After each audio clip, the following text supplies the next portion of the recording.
公司的一条狗，拿钱滚蛋！就算我是公司的养狗，300块钱，我连狗粮都买不起。就这300块钱也是老子施舍给你的，明天不用来了。有种！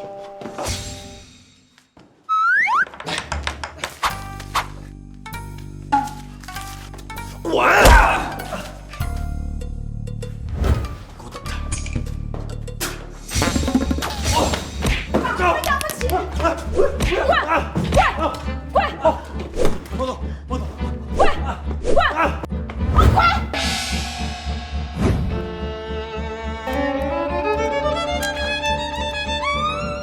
父亲，对不起，我给您丢脸了，混成这样，等我死了以后，在下面见了面，再当面和您道歉。检测到使用者穿越功能开启，预计10秒后开始穿越。温馨提示：穿越完成后需要12小时冷却才可以返回。来真的4、3、2、1。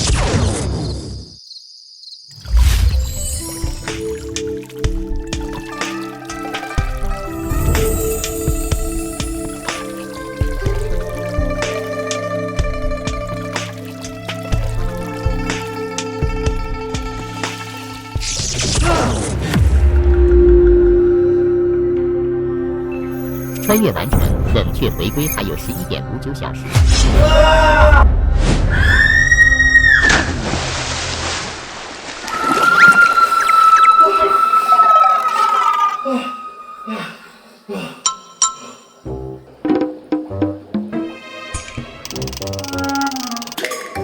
我说这干嘛呀？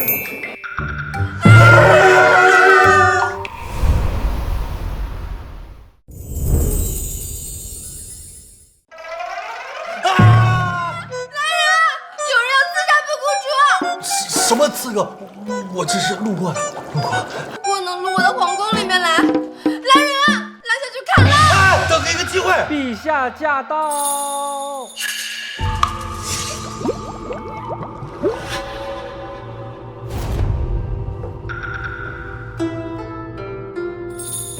！1到50，为何还未？姐姐，你当真要我嫁去吴国？我不嫁。公主，边境之战，我国惨败，战败赔款1000万两白银，10车6米，国库空虚啊！此次和亲势在必行，只有委屈公主了。此事亦非朕所愿也。可1000万两白银已经掏空国库，再有10车琉璃，这哪怕是把皇宫卖了，也赔不出。就因为我叫江琉璃，所以真当琉璃赔了。既为大夏公主，在这国家危难之际，更要奉献，才不会给我大夏皇族丢脸。活命的机会来了，琉璃不就是玻璃吗？只要能回到现场，别说10车，100车都给你拉来。10车琉璃，我有。哪来的黄狗小儿偷出狂言？这是何人？奇装异服，怎么出现在你的寝宫？他是我亲选的驸马。什么？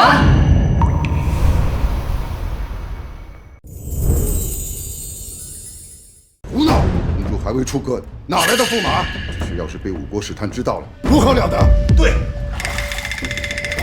我是驸马。江琉璃，这需要一个解释。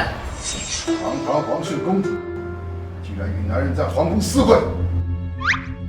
我不要嫁去吴国，我有喜欢的人了。我们早已私定终身。陛下，此事要是传出去，皇族的颜面何在？我大夏国的颜面何在？大哥，没你说的这么严重吧？我跟公主这叫自由恋爱。所谓生命诚可贵，自由价更高。若为爱情，两者皆可抛，大爱无罪啊！好诗，没想到你还是个出口成章的才子。所以你就是这样哄骗朕的妹妹吗？这怎么能叫哄骗？男未婚，女未嫁，我们为什么不能相爱呢？对不对，公主？啊，对对。陛下，这成何体统？公主已经许配吴国王子，既然出现此等丑事，满朝文武要是知道了，陛下您该做如何解释？未经允许，私自入宫。来人，把我给他带下去，押入天牢。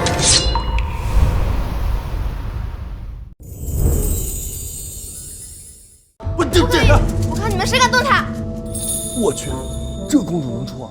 有时她是真的敢挡刀啊！公主，你竟敢藐视大夏律法！老头，你不就是为了把公主嫁到我去赔你那10车琉璃的战败赔款？说白了，你这是卖国！大胆！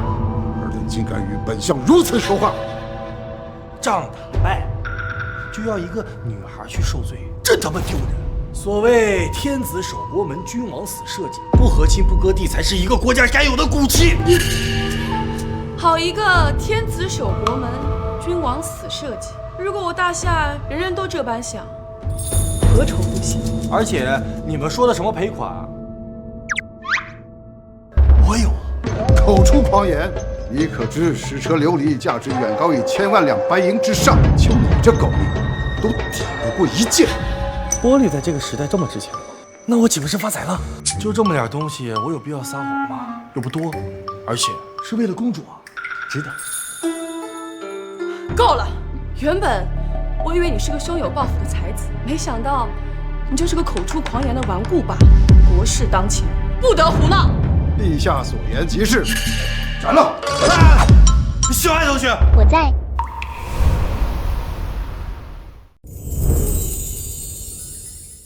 哎，小爱同学，我在。什么声音？此物是我的天机盒，上知天文，下知地理，世间万物皆在其中。天机盒，哎，这不重要，重要的是我能拿出琉璃。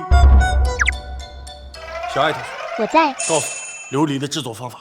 做玻璃的第一个步骤。用炉灶烧砂便能制成琉璃？本相读书万卷，听都没听过，简直贻笑大方。这也疑惑，只是尝试一番也未尝不可。如若不成，又待如何？若赔款出了问题，吴国派兵南下，大夏可是有亡国之险。那朕也当场砍了他，并且亲自在朝堂上向爱卿道歉。千源，你可一定要成功啊！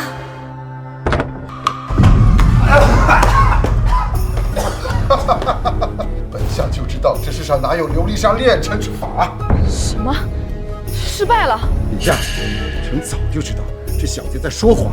您还年轻，这世上信口开河、真真假假的事太多了，您把握不住。怎么会这样？你们这都什么反应？谁说我失败了？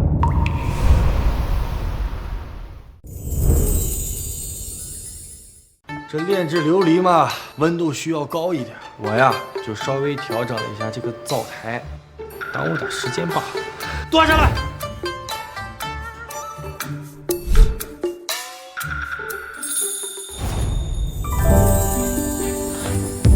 色泽剔透，温润如玉，这竟真的是琉璃？不可能，绝不可能！沙子怎么可能制成这等琉璃之宝？在下大人，此物的确是刚刚灶台炼制所得，奴婢亲眼所见。没想到你竟真的有大才，用随手可见之物化腐朽为神奇。过奖过奖，这很难吗？这就震惊了。那要是你们去现代玻璃厂，不得惊掉下巴？就算这小贼用什么贼法搞出这件琉璃，可我朝的赔款是10车琉璃，就你这一件，不过是9牛1毛罢了。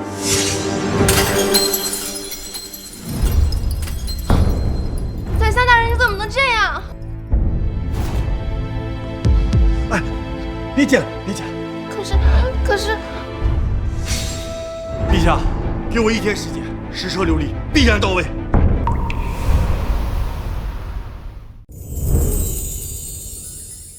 陛下不可！臣私自入宫，还未调查清楚，怎可轻信？宰相，您教我的，国事当前，其他都不重要，对吗？好啊，陛下，那我就等着驸马的好消息。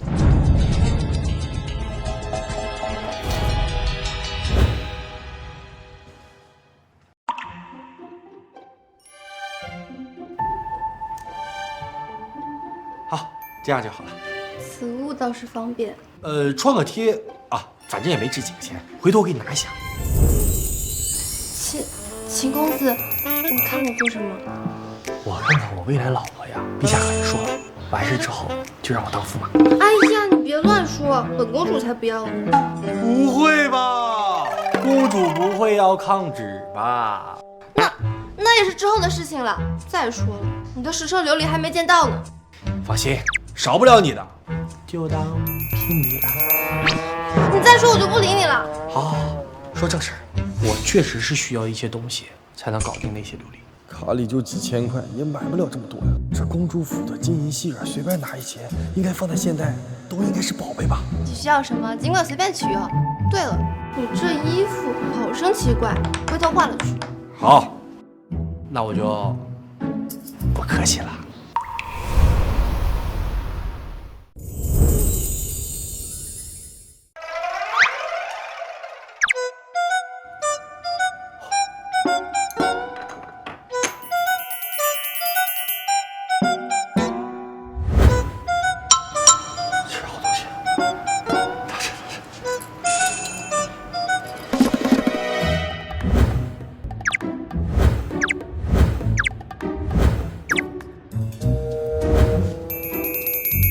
这是好东西啊！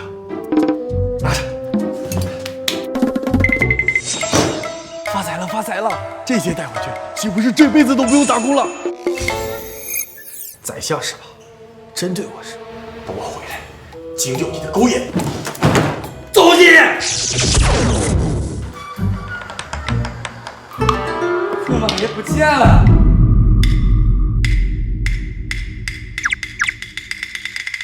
哎呦，了不得呀！老朽已经很久没有见过如此纯净的兵种了。说个价吧，要是合适的话，就都在你这儿卖了。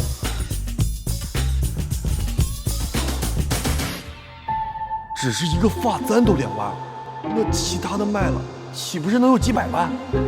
先生可是嫌少，200万，可是老朽能开出的最高价格了。等等，多少？200万。对，我的聚宝阁开业30年，童叟无欺，好东西从不压价。你先等等，你再看看这些制作。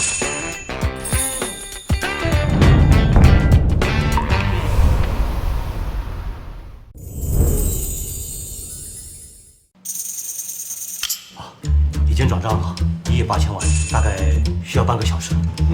我相信你，到账了我会看的，谢谢啊。哎呀，这都是应该的。先生所售卖之物皆是精品，选材上乘，古法工艺。以后要再有此等宝物，一定要拿来聚宝阁，让我也看看一眼啊。哦，对了，你看看这个，哎呦，极品机械石，这种成色，这种尺寸，老朽这辈子还是第一次见到。那我要是把它卖了，多少钱？太贵重了，这枚机械石啊，价格太过惊人。可惜聚宝阁的现金呐，另有他用，怕是要与这件宝物擦肩而过了。哎，先生可要好好保管啊！好吧。哎，等等，秦先生，不知可否以等价之物交换这件宝物？老朽呀，在不远处有一栋大厦，估价8个亿。8个亿啊！大厦，哎，成交，成交。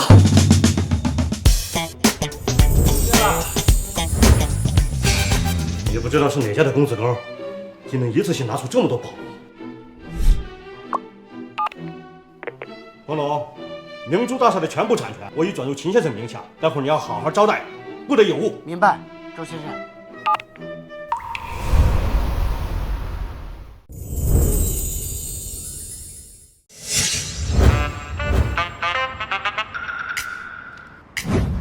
这不是我之前上班的地方。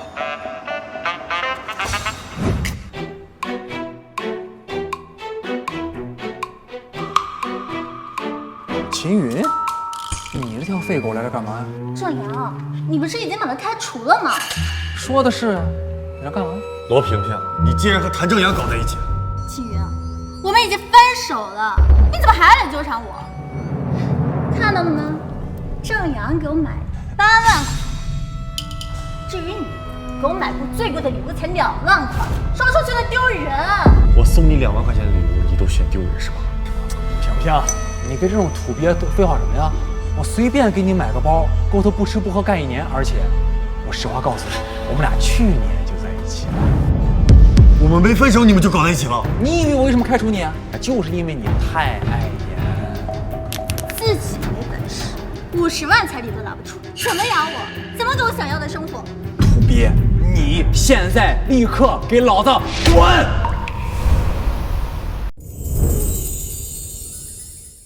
马上滚出去！我要是我不走的，你能不能不要这么幼稚？你就算纠缠我也没用，我看了就烦。土鳖就是土鳖，你在我谭氏集团上班这么多年，如果不是因为萍萍，我多看你一眼都觉得浪费时间。哎呀，郑阳，干嘛说这些啦？我知道你很爱我啦。其实他不是我的大学同学，以前我怎么会和他在一起？哪像你这么英俊潇洒，女人找你。嘴真甜，晚上回去尝尝喝点甜啊。有点讨厌，还有个兔子。所以你的意思是，其实就是为了钱？我没有钱就一无是处了？哎，对，没有钱就是一无是处。你这身行头加起来值200块钱吗？可不是嘛！如果我没记错的话，这身衣服他3年前买的。哎呀，真穷的让人恶心。哎，话说到这儿，这眼睛就难受啊。啊，郑阳，对不起，都是我的错，肯定是他还想纠缠我，所以才污了你的眼睛。我纠缠你？你们这对狗男女真长见识。是你自己滚，还是老子帮你滚？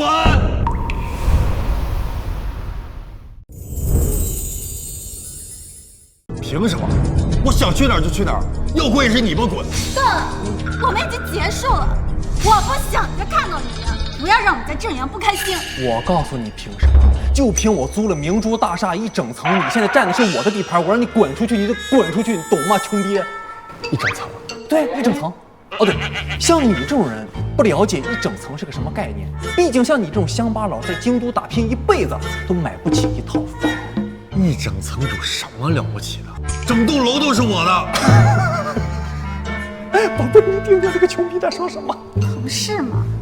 当初谈彩礼的时候，他妈可是上门求了我妈好几次，都拿不出50万。哎呦，还1栋楼，也不怕把人笑死。像你这种土鳖，火龙来的正好，来，把这个土鳖给我撵出去！谭少，这里什么情况？什么情况？他之前就是我公司的员工，被我开除了，死皮赖脸在这不走，赶紧撵走！请你离开，不要骚扰我们大厦的贵客。不是，我，你们欺人太甚！欺你怎么了？敢他妈跟我唱反调，你是活得不耐烦了？你是？啊，明珠大厦转让合同？什么玩意？哎，等等，谭少，让我看看。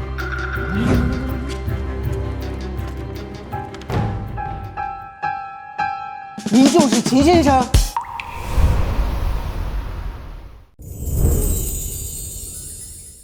您就是秦先生？秦什么先生？撵走！谭少，您是真不知道啊！1个小时以前，这座大厦的产权已经被周先生给卖掉了。华龙，你的意思是说，周先生把整座大厦卖给了这个土鳖？你他妈在逗我！周先生什么人？周氏集团董事长，而且已经退休。你告诉我，周先生这种人会跟这种土鳖有关系？啊？就是，当初要他50万彩礼，卖房子都拿不出来，怎么可能有1栋楼？这合同肯定是假的。黄龙，你听好了，我现在扔300块钱在地上，他一定屁颠过来捡。你觉得这种人会认识周先生？啊？难道我看错了？假的？你有什么资格说我东西是假的？土鳖就是土鳖，你这辈子都翻不了身。黄龙，他认不认识周先生，咱们姑且打个问号。我认识周先生，而且谭氏集团和他周氏集团是有合作的，不要让我误解。这位秦先生，请你离开，这里不欢迎你。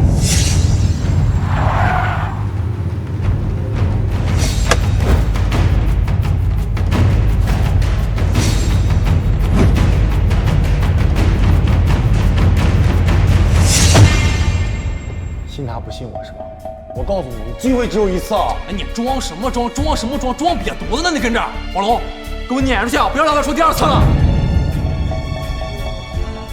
我看是谁要赶走我的贵客。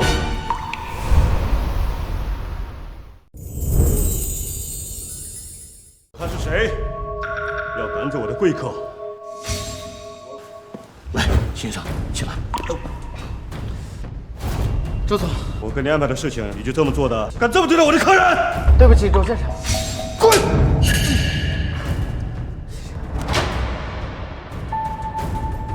周总，误会，都是误会。他就是之前我公司的一个废物员工，我把他开除了，在这招摇撞骗、死皮赖脸不走，哪有什么客人呢？这里边。你是说我老糊涂了？对啊，不，没有。我虽然退休了几年，顾问集团的事情，但我也不是傻子。秦先生，您的1.8个亿收到了吗？收到了。他这个骗子，他这。什么？1个亿？秦先生，是我安排不周，让您受委屈了。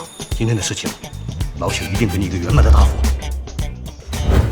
谭正阳是吧？从现在开始，你们谭氏集团和周氏集团所有的合作项目全部停止啊，并且你们在周氏旗下所租赁的房屋、办公室也要全部清退。不，周总，合作不能停，合作是绝对不能停的。合作一停，我分公司完了，家族弄死我也得。与我何干？你侮辱我的贵客，就是侮辱我！滚！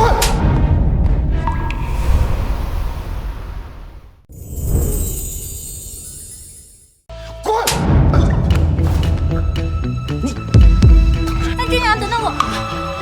等你个六，我等你！都你个臭婊子干的事儿！秦云，你们给我等着啊！谭氏集团不会放过你们！不会放过我，是我不会放过你。这只是一个开始。等我解决完古代那边的事情，我会让你知道什么叫风水轮流转。青云，我不知道你竟然这么有钱，你之前怎么不和我说呢？你放心，我跟谭正阳都他逼我的，我爱的还是你啊！以前是我眼瞎，不代表是傻子。赶紧给我滚！你忘恩负义，发达了就不要我了是吗？不快滚！非要让我叫保安给你嫁出去！滚！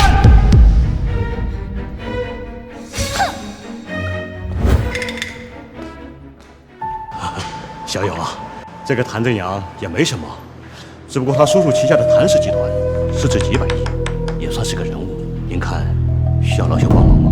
几百亿啊，那确实不少。算一下，我估计还要好几天才能赚到这些钱，只能晚点收拾他们。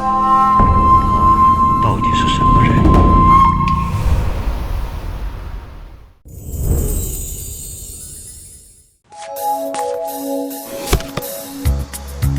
？5万块钱就买了这么多，也不知道那老头看见会不会吓哭。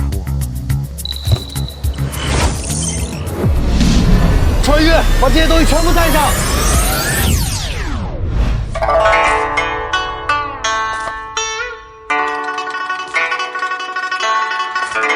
父亲为何忧愁啊？公主一日未嫁，我心难安啊。为何啊？女帝就算做了皇帝，也终究是要嫁人的。江氏皇族就剩下女帝和公主了。也就是说，等公主出嫁，一旦你做了帝夫，生下孩子，你说这江山是姓江还是姓王？女帝，那我岂不是能和女帝？但现在好像不和亲了，这可如何是好啊？真当以为那个贱人能拿出10车6亿吗？我的消息，那小贼已经跑了。跑了？那这公主还是要被送去和亲。明天朝会还能让女帝给父亲低头道歉。恭喜父亲啊！我王家威望更上一层楼啊！明日便随我上朝。多谢父亲。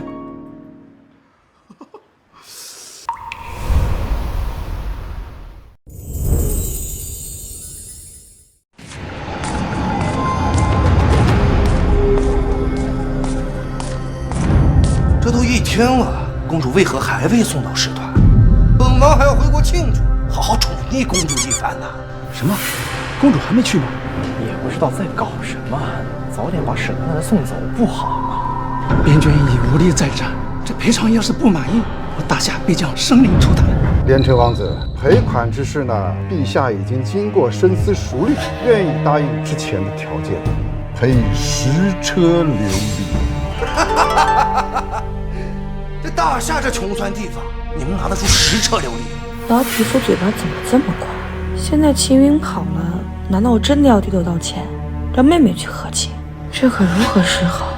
王子，请放心，此事朕定会给你一个交代。大夏既然都已经战败，就应该跪下求本王原谅。如若本王不高兴，尔等都得死。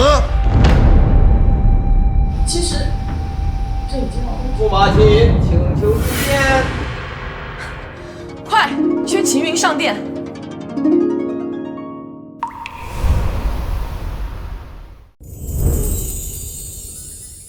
不可能啊！这小贼不是跑了吗？怎么会回来送死啊？驸马，公主何时选定的驸马呀？找死！公主许配本王，你是谈好的条件，现在冒出来个驸马，大夏是在侮辱本王吗？连着王子莫急，大夏万万没有侮辱王子的意思。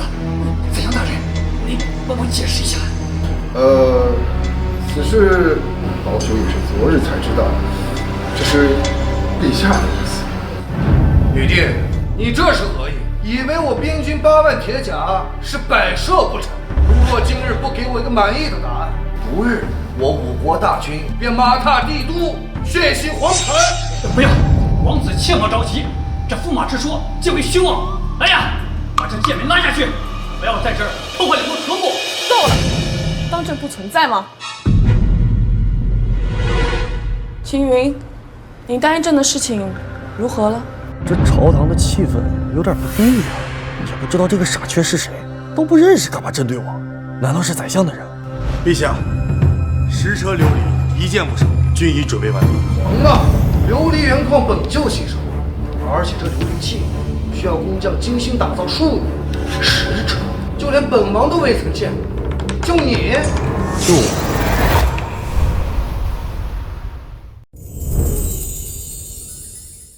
王子说的对，我户部管理国家财政，这大夏国库不过区6件琉璃而已，1车起码数万件，这是花考小儿不知所谓。王子说的对，户部侍郎是吧？你到底是大夏的侍郎，还是5国的侍郎？邹侍郎，莫与他争辩，此人严加嘴利，本相早有领教，不过只是耍嘴皮子，上不了台面。宰相说的对，宰相说的对。放肆！此乃朝堂大殿，如此目无尊卑，这是不把宰相大人放在眼里吗？宰相，你的意思是在这朝堂之上，目中有尊卑者，便是宰相，其余人卑喽？大胆！你这是不把女帝陛下放在眼里啊？陛下，微臣绝无此意啊！够了，在这大殿之上，哪个不是国家重臣、朝廷公公？你又是什么身份？陛下，臣请把这个大放厥词之人赶出大殿。好啊，那我走了啊，10车琉璃你也出。笑话，本相就不信了，就你能弄出10车琉璃？既然大家都等待许久，秦云，你备将东西呈上来。遵旨。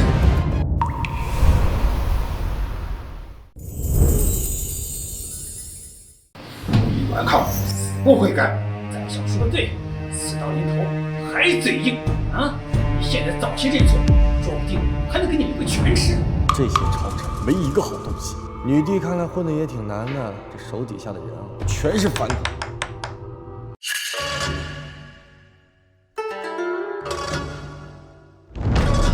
琉璃而已，对我来说很简单。说的跟真的一样，以为本王没见过世面。本王今天倒要看看，这盖布之下到底是何物。陛下不可，如果一旦揭开，此事毫无回旋余地。届时大夏尽是延绵，还有可能再起兵争，请陛下三思。请陛下三思。你们可要想好了，要是让本王不满意，本王也不确定边境大军是否耐得住寂寞。将士们早就想来京都看看大夏的风土人情嘛。陛下，国事当前，莫要胡闹。你，秦云，要不还是算了。怎么能算了？我东西都带来了。哼，现在还大放厥词！来人，将此人拖下去，莫要耽误国事。一个都没有见过世面。我今天就让你们看看什么是真正的琉璃。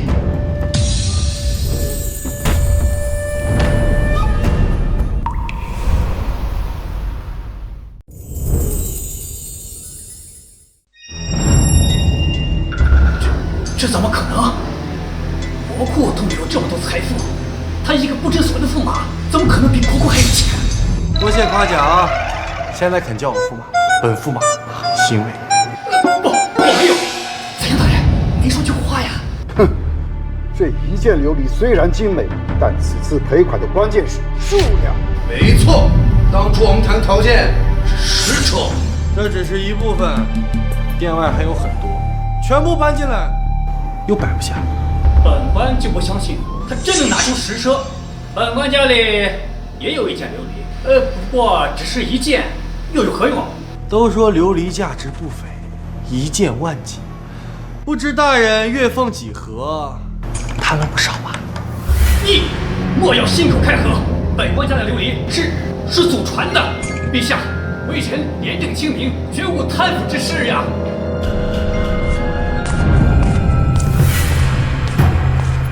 殿下，店外琉璃无数，皆是精品，远不止10车之数啊！不可能！你怎么会有这等泼天财富？你在撒谎！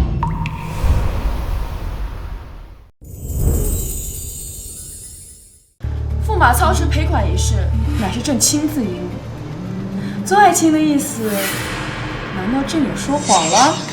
陛下，微臣绝无此意啊！这个邹山，成事不足，败事有余。看本相做上，谁能想到这驸马竟真的能弄出10车琉璃？陛下，赔款之事已定，可这户部侍郎邹山屡次质疑其心可诛，臣建议革职查办，以儆效尤。宰相，你怎么能？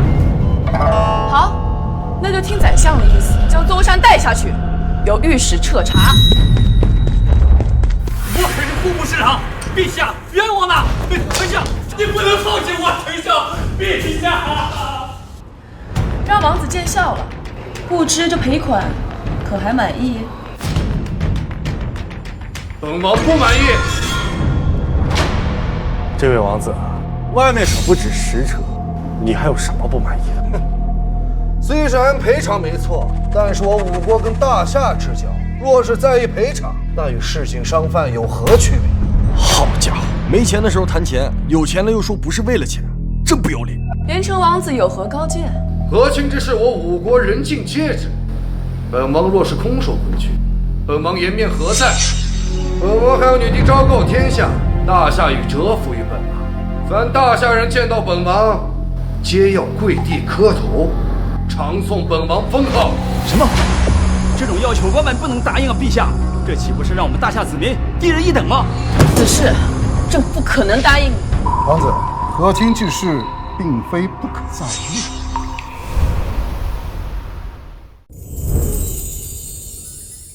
宰相，赔偿我都拿出来了，还和解？东西也给，公主也送，这是卖国通敌！放肆！我大事涉及千万百姓，我战事再起，生灵涂炭，担得起这个责任吗？好了，赔偿既然已经商定解决，和亲之事便不用再提。既然如此，我五国大儒蒋柳和上将军李弘随使团而来，明日便在这帝都立上问道。这面子，本王要亲自拿回来。哼！什么？大儒蒋柳，就是那位游走6国、文战百家、未曾有一败的蒋柳？那上将军李弘也是五国第一猛，曾在边境当年当季战败100余黑甲精锐，甚至身上未曾沾了一丝血迹。这2人要在帝都摆下问道台，有好戏看喽！驸马爷，现在的局面你满意了？怎么又怪我？五国本就强势，有问道台一出，届时我大夏国威尽失，民心涣散。我边军若是南下，我大夏恐有亡国之危。好大的帽子！实有此。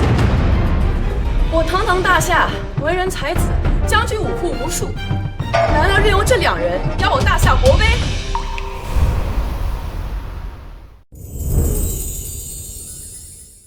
陛下有所不知，6国文武两道，此2人怕是无人能下其杯。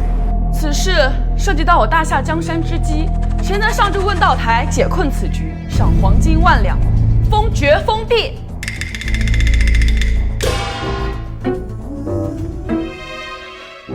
这偌大的国家，就无1人敢上这问道台。一群老匹夫，满口直呼者也，关键的时候就装死。是该让这些1000年前的古人看看现代9年义务教育的含金量。陛下，我愿前往问道台，迎战江流。好，不愧是妹妹看上的男人，有担当，朕异常欢喜。啊！让这小子迎战文道大儒，这不开玩笑吗？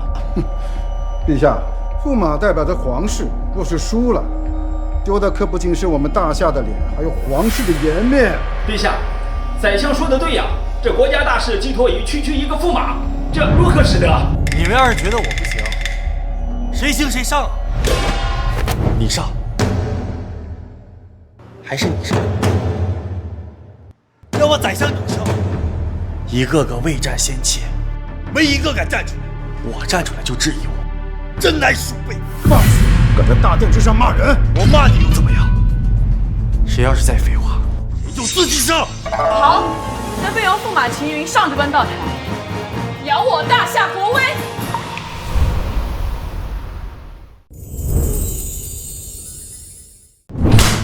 欺上违，区贱民定敢顶撞本相！父亲，小相敢得罪我们王家，我这就去找人把他给杀了。站住！现在举国上下都知道驸马即将代表大夏去迎战江流，你这个时候去杀他？父亲，这该如何是好啊？他就是秋后的蚂蚱，蹦跶不了多久。那半圣江流可是那么好对付的，连本相见了都要喊一声先生。我的宰相父亲说的对呀，一旦上了问道台，必然大败。届时罪责问下，他绝无活路啊！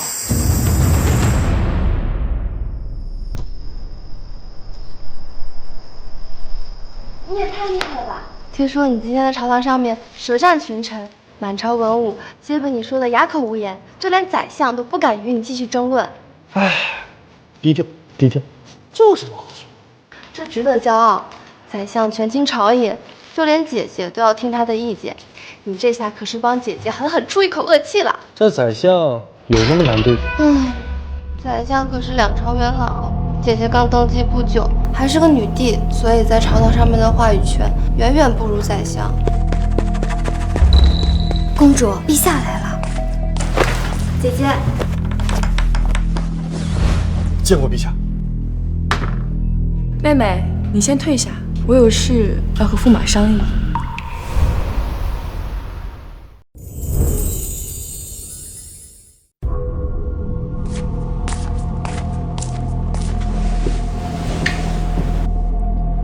朕可信任你与否？当然了，而且说句不好听的，我比你的满朝文武更值得你信任。你知不知道，如果你站在朕这一方，可是要与整个大夏的权贵为敌。那陛下想听真话还是假话？当然是真话。我这个人比较俗，没什么大志气，只想搞钱，看尽世间美女，历经人世繁华。天天听的都是为国为民，你倒是实在。不过，这就是你私自入宫的理由吗？怎么就开始算账了？不过穿越时间已经冷却了，大不了跑路不回来了，搏一搏，单车变摩托。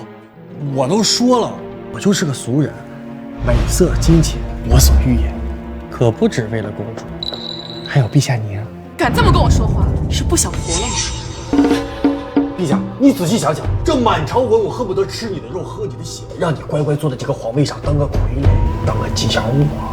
他们呢，权倾朝野，而我就跟他们不一样了，我只是单纯的贪恋您的美色，所以跟那群人我又不是一丘之貉。你怎能如此轻浮？你可是驸马。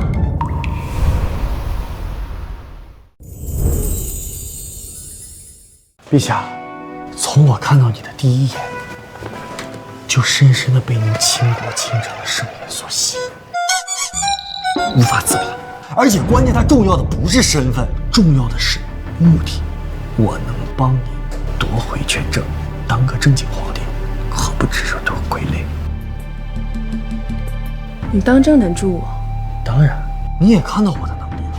这10车琉璃足够抵得上你们大夏几年的税收，而且这些对我来说，不过是9牛1毛而已。如果你真能替我夺回皇权，朕愿应你所求。当真？朕乃一国之主，金口玉言。不过这一切都要建立在你实现承诺的基础上。明日问道台一战，若你赢，朕便答应你；若你输了，我就是个大儒，陛下放心，对我来说不堪一击。朕信你，可天下人不信你，只能你自信朕。一定不辜负陛下所托。好了，朕还有很多政务没有处理，你好好准备，不可懈怠。陛下放心，对我来说，区文道台挥手可不止。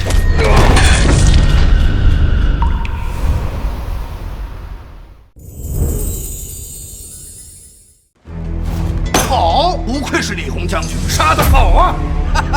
将军威武啊！竟然连胜大夏世人，实乃是将星下凡呐！这大夏也不过一个能打得到美人，全是一群废物。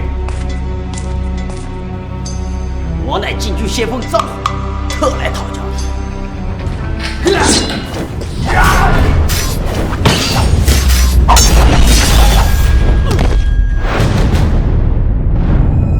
这李弘这么厉害？不是吧？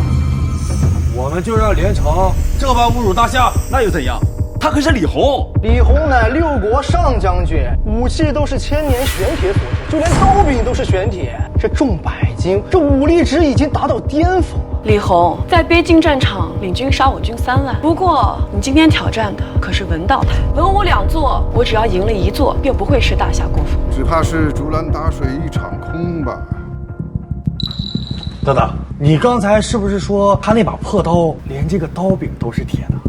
是啊，据说此人因为残暴，这铁制刀柄方能感觉到刀刀肉肉的快感。如果是这么说的话，那这武道台我也能上。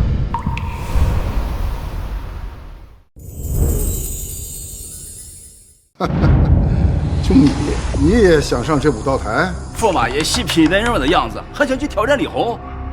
别逗了，简直是找死！这武道台至今上去11人，死了8人，你上去不得被活包了？切莫胡说。陛下，虽然我这武功不是很高，对付一个什么5国上将军应该是够用的。狂妄！陛下，既然驸马想上去试一试，为我们大夏争光，那便不要辜负驸马的好意了。陛下，此战我有10成把握。驸马爷还真去啊？那不2刀就被李弘砍死了？2刀，恐怕这1刀都挨不住吧。本来以为是个对手，没想到却是个愣头青。也罢，自己送死，却省了不少功夫。怎么会这样？秦云他是疯了吗？昨晚刚和朕约定，今日就不要命了。你可一定要活着回来啊！还有谁？完了，这李弘果然厉害，就连禁军先锋将军都败下阵来了。可悲可叹，我大夏竟无一人是他对手。我来。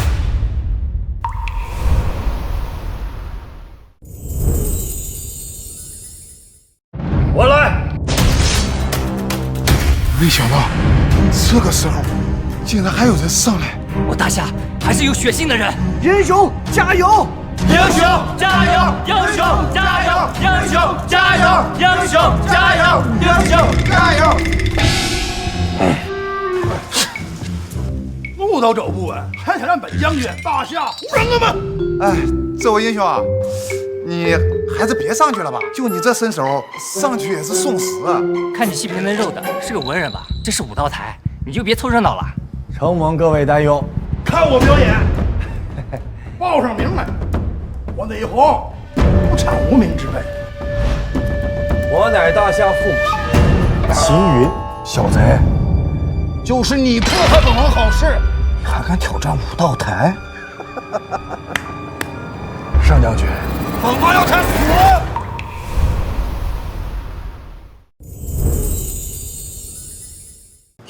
大夏何时有了驸马呀？你不知道吗？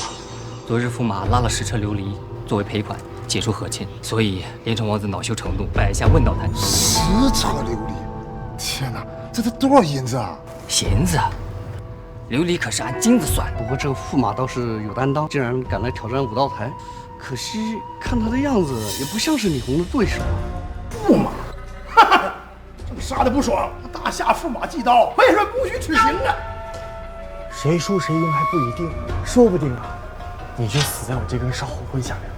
烧火棍，本将纵横疆场，还从来没有人敢拿烧火棍跟我比试。你若想使，我便成全你。烧火棍，这烧火棍怎么打？锦衣卫，赶紧给他送刀剑上去。哎，陛下，既然驸马敢用烧火棍当兵器，必然是胸有成竹啊，不必担心。陛下，这驸马疯疯癫癫的，怕是不想活了吧？快让他下来吧。哎，大家莫要着急，说不定驸马有绝技呢，我等看看便是。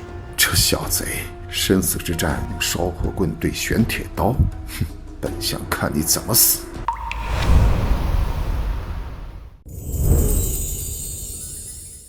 本将就在这万众瞩目之地，向你大夏驸马头颅切下，让大夏看看我武国之威。慢着，什么？怕了吗？怕了就跪下，跟连城王者可赏个响头，乖乖的跪下擂台。谁说我怕？我是怕我这功力太深厚了，你这一招如果都接不下来，冲我打多没意思啊！岂有此理！我堂堂武国上将军，会接不住你一招？你以为你是谁？就你这脚步虚浮，就你这武艺，在我武国军中，那么伙夫都不配。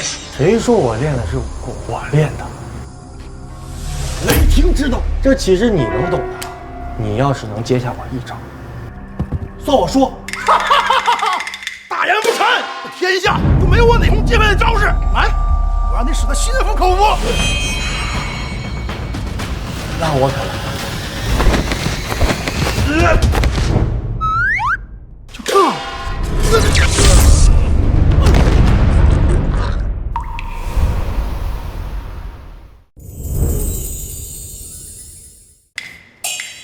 哎，玄铁刀，我劝你还是多读点书吧。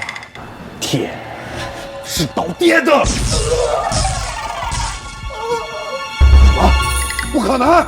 驸马赢了！驸马赢了！他就用了一招。天哪！上将军李红竟挡不住驸马的一击。承让。承让。将军，你怎么了？大胆！敢伤我武国上将军！要是我们将军有个好歹，我武国不会放过你的。去！这说的什么话？你们武国搭的擂台，那擂台是不是用来打架的啊？只允许你们武国害人，我们不能还手。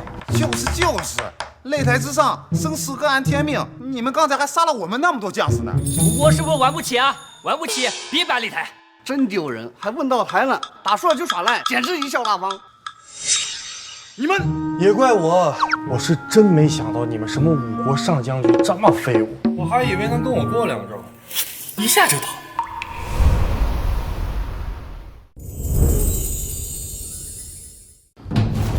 把将军带下去医治。是。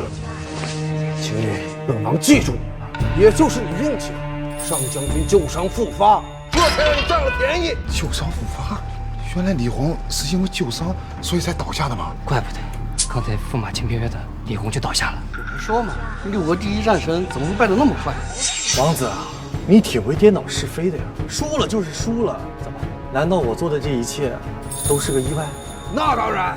上将军何其勇猛，怎么可能会输给你这个无名小卒？我用实力挡卫，你非说我是运气好，我很不高兴。来，五国使团还有多少人？来一个我杀一个，来2个我杀一双！驸马大气，这才是我们大夏男儿该有的风范。审判人呢？怎么不上啊？对呀，你们上啊！啊！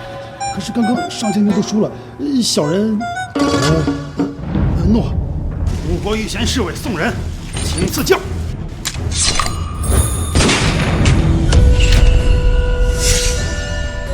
下一个。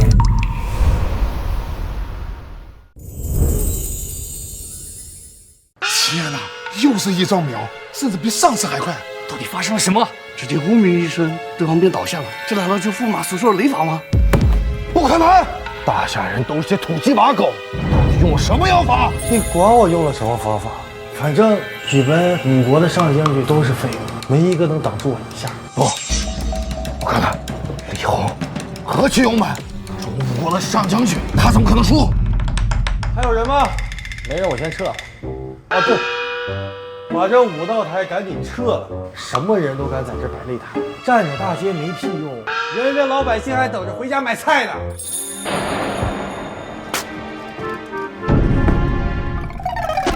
陛下，信不辱使命。好啊，青云，本来以为你文采出众，没想到你这武艺也了得啊。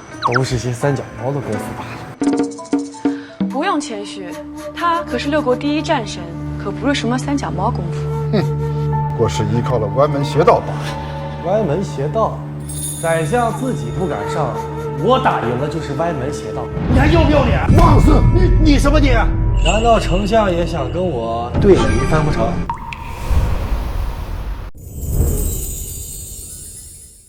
出兵无不，本相不配与你争论。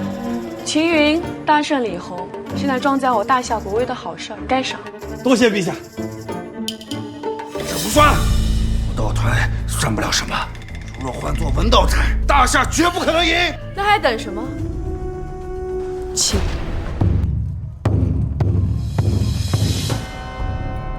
这文道台怎么这么安静？没人敢挑战。这文道之徒可不同于武道，武道在战斗中还可以发现瑕疵和纰漏，文道半圣讲柳，先有天下篇著作，后有传世经典，说他是天下学子的老师也不足为过。这谁敢上啊？说白了就是名气大、地位高，都怂了是吗？哦，宰相大人，你也算半个读书人了，这种场面不应该站出来吗？讲柳的文气，本相自愧不如。某人不知天高地厚，今天某人是不是害怕了？拿本相做挡箭牌？谁说我怕？区区一个讲柳，挥手可破之。大言不惭！秦云，你可真有把握。如今武道台已破，已经足矣。这文道台哪怕是输了，也不足为奇。陛下，我有10成把握。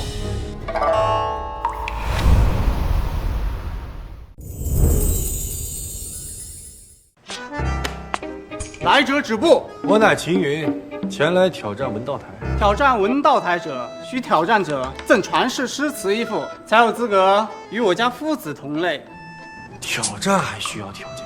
那是当然。我家夫子是谁？当代半圣，更是留有4篇传世诗经，1篇传世之经。若没有传世级的文采，怎么有资格挑战我家夫子？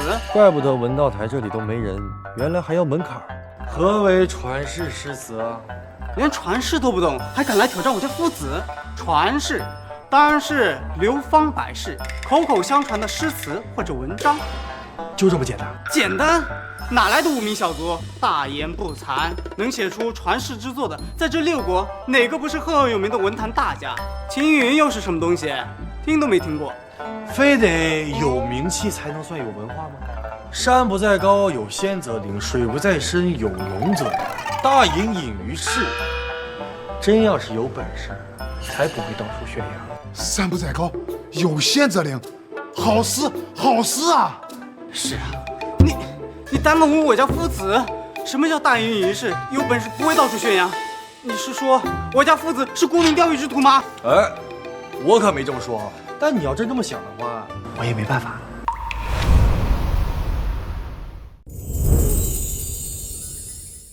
这2句话虽不是完整词句，但足以传世。你有挑战我的资格。听到没？你家主人都说话了，你个看门狗可以退下了。说吧，老头，这文道台怎么玩啊？老朽应连城王子的邀请，在此设文道台，迎战大夏文人。要想老朽下台，你只需做出超过老朽的3篇传世诗词，还有1篇经书，即可。顶级文人创造一首传世，足以流芳百世。更何况3首还要超过蒋柳，这怎么可能啊？这不会有点胜之不武吧？毕竟啊，那都是曾经的功绩，擂台可是现在摆下的。如果有人觉得老朽在此胜之不武，你可以拿出之前的文章来对比。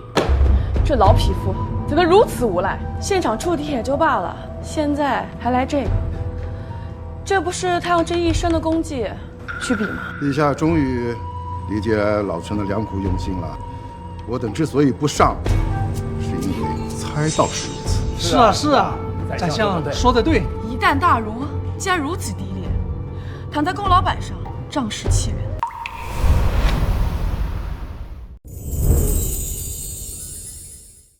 蒋柳在文坛一时功绩，怎是驸马这名不见经传之辈所能比拟的？看来今天这文道台，驸马是要输了。青云，这次看你怎么赢。就这么简单？简单。老朽的3篇诗文传颂6国，无人不知，无人不晓。天下篇更是被列入各国科举经文目录。无名小辈大言不惭。好了，不想听你吹牛逼了。我呢，懒得写作，这有一本我以前写的诗词，拿去看看吧。诗300首，数量可是不少。不过诗词一道，岂能数量取胜？看来你是完全不懂小学必修课唐诗300首的恐怖啊！哦，朝辞白帝彩云间，千里江陵一日还。好雨知时节，当春乃发生。海上生明月，天涯共此时。国破山河在，城春草木深。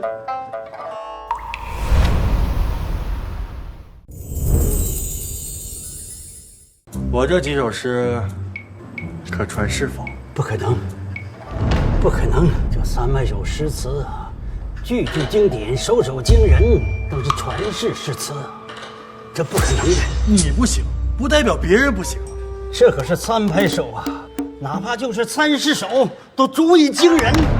这世上怎么会有人能有如此惊世才华？天啊，300首传世诗词！这可是足以震惊6国文坛的大事啊！难以想象，我等有幸见到此场面。大儒蒋柳凭借3首传世都被称为半圣，那这秦云岂不是可入圣人之流？唉，不过就是写了300首，反正碾压你是够用的。怎么可能？怎么可能？我怎么可能输给你这无名之辈？等等，我们还没有输。文道台挑战，诗词经文，光有诗词可不行。对，我们还有经文，我没有输。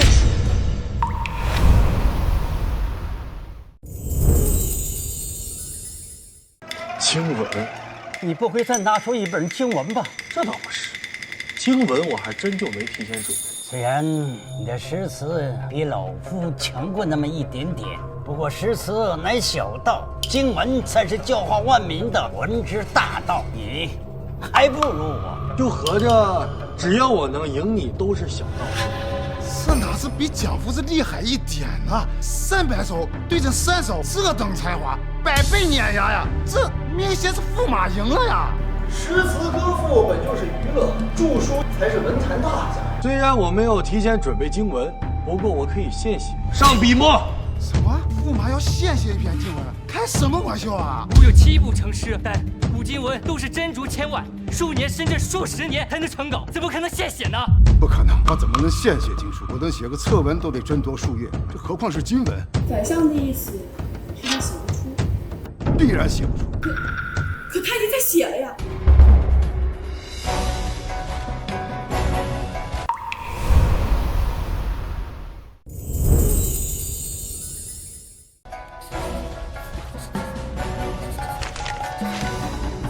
要看看你现场真能写出经文不成？什么啊？给我们念念。你是随便写的吧？不堪入目吧？《道德经》：道可道，非常道；名可名，非常名。无名，天地之始；有名，万物之母。常无欲，以观其本。传世啊！此经文绝对是传世之书。道可道，非常道。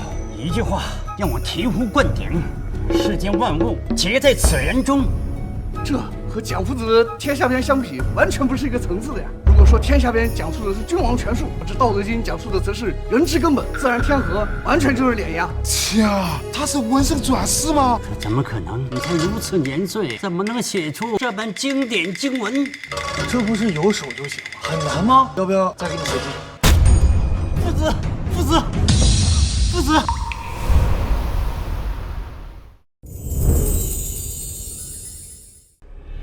怎么可能？江牛乃六国第一大儒，怎么会输给这个臭小子？殿下，现在怎么办？怎么办？为国发兵，本王没面子，定让这大夏血流成河。太好了，边军早已蓄势待发了。联系那边，本王现在即刻回国。是。等本王再来地图，我定让所有人跪在本王的脚下。哼。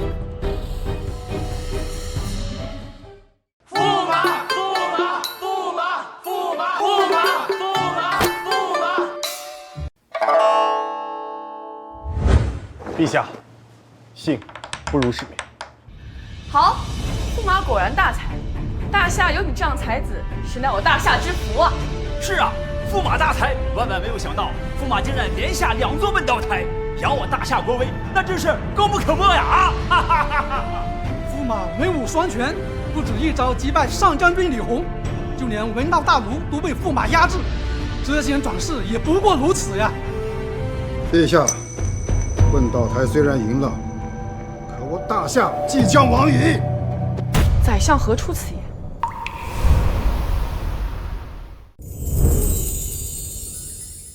连城乃下一任五国国主，深得五国国王宠爱。此次在我大夏丢了脸面，回去必然篡夺五国，再起并争。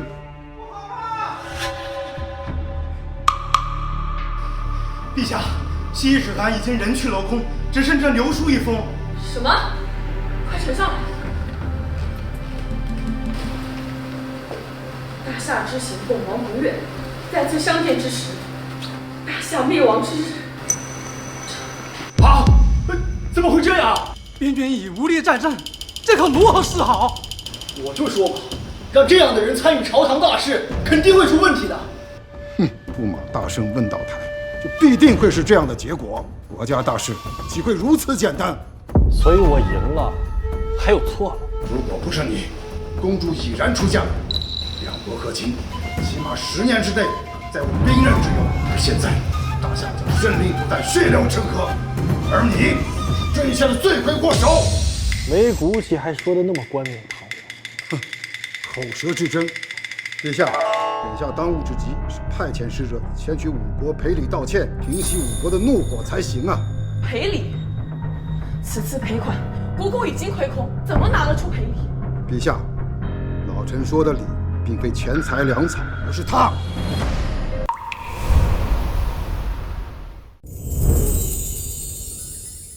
万事之因，皆由驸马而起，将驸马绑了，送去五国血罪，许不又回旋于地，不然国大军必然马踏京城。啊！这五国大军一来，谁人能挡啊？啊！当务之急是要先熄灭五国的怒火。要我看，应该由驸马去负荆请罪，这仗打不得。这群见风使舵的狗官，刚还说我功不可没，现在又让我去请罪。朕不同意，驸马才为我大夏争光，是功臣，怎么能让驸马去送死？这岂不是寒了我大夏子民的心？陛下，此刻已经不是寒不寒心的问题了。我大夏铁矿本就稀少，将士连刀剑兵甲都配不起，再加上之前边境大败，若此时开战，大夏全无胜算。可，秦云，你怎么看？啊，我怎么看？陛下，此乃国家大事，不必征求驸马的意见。关乎江山社稷，我劝驸马还是趁着我国没发兵之前，赶紧趁机出发才是啊！父亲说的极是啊，等五国大军打进来，一切都晚了。要我说，不就是五国大军吗？打回去便是，怕什么？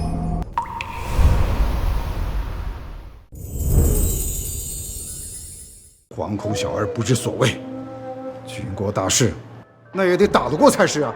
你的意思是，五国强大，我们大夏打不过了？五国兵力强盛，世人皆知，还用本相说吗？我大夏的铁器稀缺，现在还在使用青铜兵刃，不像这五国，装备精良，还有5000铁甲骑兵。敌人用铁，你用青铜，怪不得打不过。本来我以为买点刀剑就行了，现在看来得上高科技了。其实这仗想打赢也不难。打赢？怎么可能打得赢？说的比唱的还好听。你还是去五国请罪吧。是啊，要是能打赢，3月之前的边境一战也不会如此惨烈了。陛下，此战必须要打。所谓打得一拳开，免得百拳来。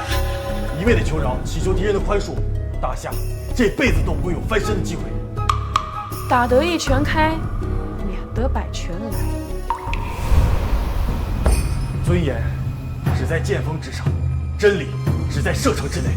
拳头如果是软的，不管怎么道歉，永远都只是败者。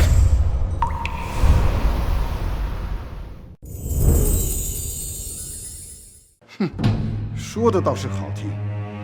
如果打输了，大夏民不聊生，甚至有灭国之灾。你说打不赢那是你说的，要我说，此战必胜。哼，肤浅，打仗岂是儿戏？若嘴上说说就能赢了，这世间岂会有败者？你可有取胜之策？陛下，我有一物，动动手指，千里之外取敌军首级。我还有一物，间隔100里，灭绝城池，瞬息间100万人俯首。若在战场上能见到此物，五国大军不过蝼蚁。千里外取人首级，间隔100里，100万人俯首。这世间竟然有如此神奇之物！现代战争打起仗来连人都看不到，这放在古代，这种方式跟神话传说差不多了吧？真是贻笑大方。若真如你所说，世间有如此宝物，早就无敌于天下，一统6国了。怎么我们没有听说过啊？你当然没有听说过，因为那是我家乡的宝物。可我为了大夏，我愿意回家乡取出此物。陛下，此人满嘴大话不可信，这世间根本没有此物，浮夸至极。是啊，陛下，他说的实在太过惊世骇俗，不像真的。你们真是对世界和平一无所知。父亲，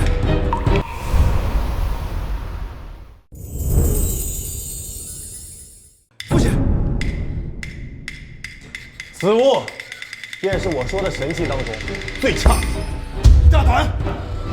此物不过是比较机密的暗器，什么生物，装神弄鬼。暗器，无耻！如今大夏最强的弓弩，射程有多少步？普通射手100步，神射手150步。100，我这手枪最差的射程都在1000步开外，而且身穿铁甲，300步内也能打穿。什么？1000步射程，铁甲都能打穿？那是自然。而且陛下，我说了，这手枪可是最差的生物。什么？如此兵器还是最差的？想象一下，这般武器，我大夏将士人手一个，1000米开外，敌人便死无全尸。五国大军何足道哉？好，如果真有这神物，我大夏便不再惧怕五国欺压。秦云，你还需要多久才能带回这神武兵器？3天，给我3天，大夏将建立万世之政。好，那就给你3天时间。宣大夏驸马秦云为国为民，功不可没，赏黄金10000两，封万户侯。陛下不可，国库空虚，别说10000两黄金，就是1000两白银也挤不出来啊！无妨，赐驸马金牌1枚，可自行出入皇宫，选任意可用之物，哪怕是后花园的假山，只要驸马需要，也可搬走。谢陛下，定不如所托。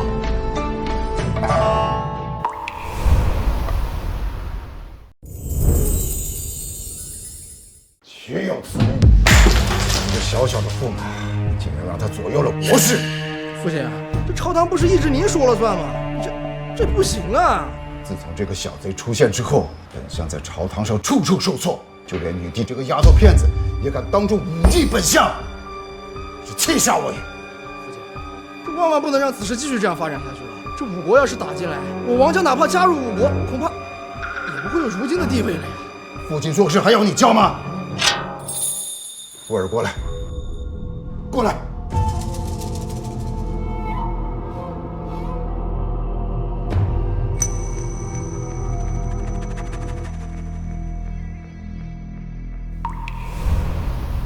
你在场会上说的可都是真的？那还能有假吗？我跟你承诺过的事情，什么时候没有兑现过？琉璃先请公子来了，琉璃无以为报。何必行此大礼啊？我只是见机行事啊，你不必谢我。请公子有所不知，当年父皇便是御驾亲征的时候被五国给。不过要是秦公子真能助大夏打败五国的话，便也是替父皇报仇了。原来如此。那公主你准备怎么谢我？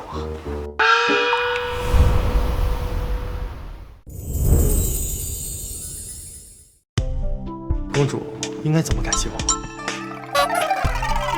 公主，话说以我现在的身份，应该是驸马没错吧？这是当时的权宜之计，当不得真的。可是所有人都当真了，公主如果觉得假的话，你觉得还信吗？关键是我也当真了。即使是这样，我们还未成婚，也不可以。不可以什么？不要，那你不可以。哎，没事啊，迟早你看看的呀。不好了，大事不好了！什么情况？这么关键的时候能有什么事？你快去看看发生什么事了吧。国子监的学士们突然包围了公主府，说要杀了驸马季琦。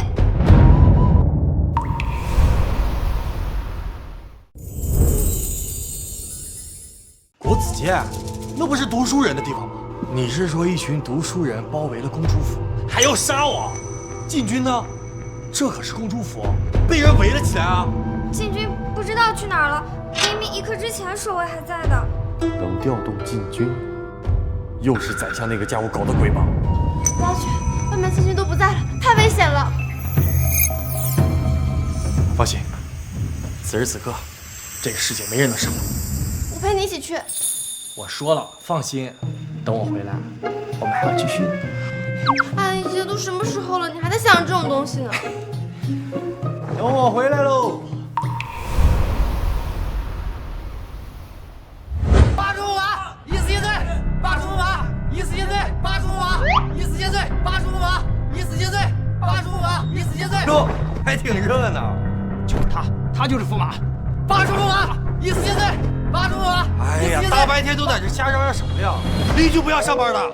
我要是你，早就自裁死了。你怎么还有脸活着呢？自裁谢罪？我活得好好的，干嘛要自裁？你们都是哪儿来的几只野狗？怎么乱咬人？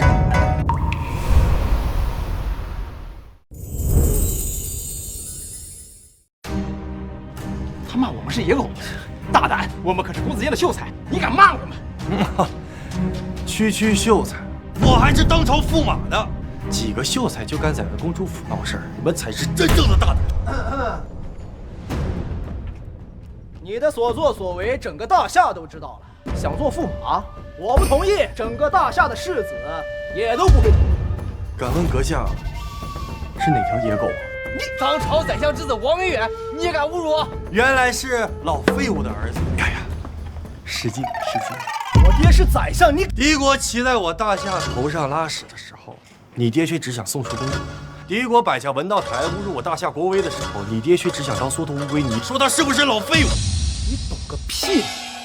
使团一旦败兴而归，五国定然大军压上。我爹他为了国家的安危做了多少的努力，就是因为你打乱了这一切。你的努力，你爹做什么努力了？给人当舔狗？本来使团都准备满意离去了，就是因为你的一己之私。你知道我大夏多少好男儿要战死边疆吗？五国索取大夏财富的时候，是我站出来付清了赔款；五国摆下文道台侮辱我大夏国民的时候，是我打败了半圣江柳和上将军李弘。你们一群什么都没有做过的废物却在质疑我，凭什么？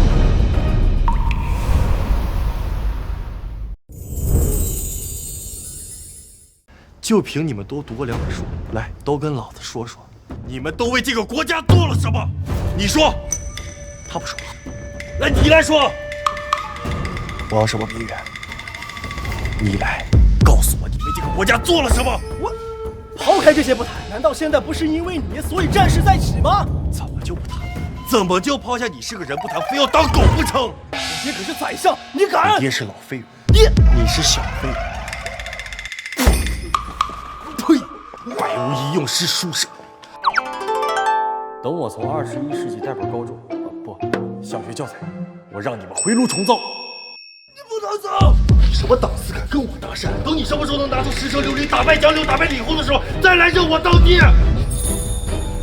我杀了你！杀我！你还能比李弘厉害？今天就站在这儿，我看你们谁敢来！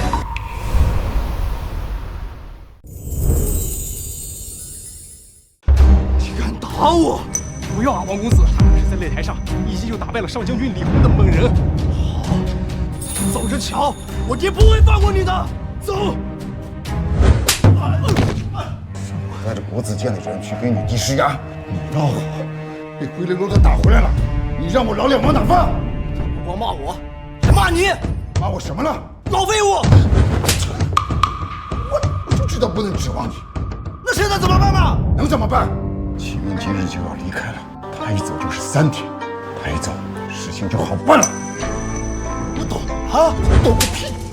是，人盯着公主府，启明一走，马上进宫。你真的好厉害，宝宝明远给了几个秀才，吓得屁滚尿流，全都跑了。那当然了，这对我来说不要太简单。你可要注意安全啊，一定要照顾好自己。我想你能一直陪在我身边，你会回来的，对吧？放心，3日之内我必安然归来。这皇宫的宝贝可真多，这得多少钱啊？那你可一定要回来，我在家等着你。放心，我怎么可能会舍得我的公主？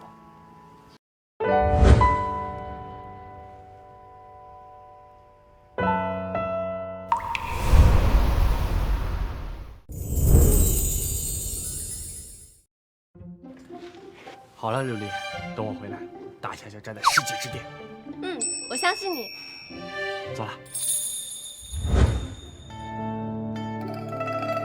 拜拜。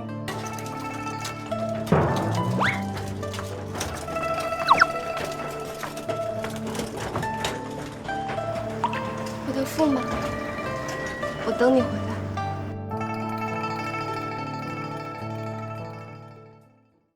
陛下，与五国再战一事传遍天下，民意沸腾。此次宣战，全国上下议论纷纷，各地官员联名上书，皆是要求陛下停止此战。陛下，此仗不能打，大夏已经经不起战争了。此事不是先前已经定下，一切等驸马回来后再议。驸马，驸马所说简直天方夜谭，也只有陛下相信了。放肆！你这话是要逼宫吗？臣等也是为了大夏，臣等只是为了让陛下明白，不要听信驸马的谎言，收回臣命，与五国停战，送公主和亲。请陛下收回成命，送公主和亲。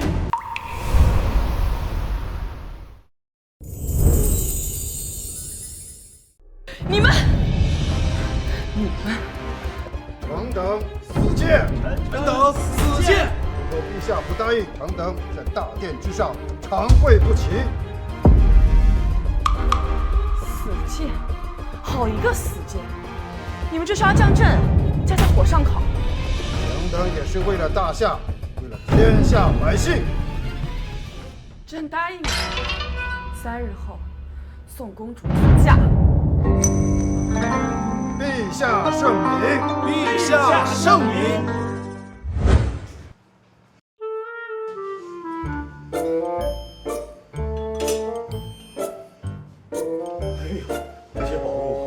慰问，都是稀世珍宝，还有这些人参、灵芝，都是1000年以上的药品啊，很贵吗？当然，50年份的都是绝世珍宝了。至于1000年的，只在古籍中见过，但从未真正见到。啊，那这些都交给你处理吧，我那还有一车呢。什么？一车？这种宝物，你有一车？老婆呢，算是有点家底，随便拿了一车，花点零花钱。哼，随便拿了一车，都这种级别的？差不多吧，反正应该有更好的。快，带我去看看。走吧。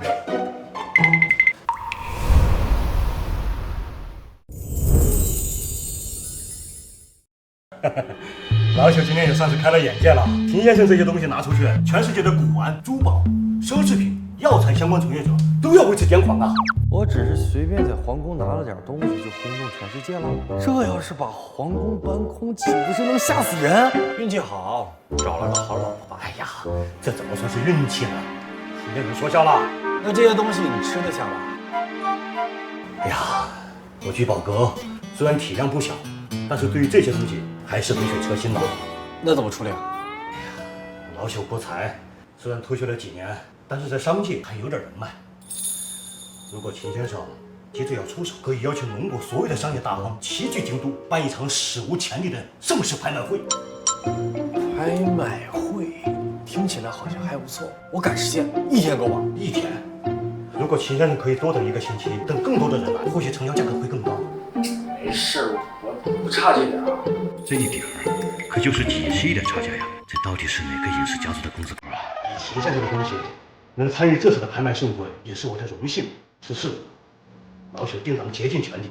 聚宝阁的信誉我一直信得过，那就提前先感谢周老先生。那就定在明日。老朽已经能想象到明日的拍卖盛会将会是如何一番震撼人心的盛况了。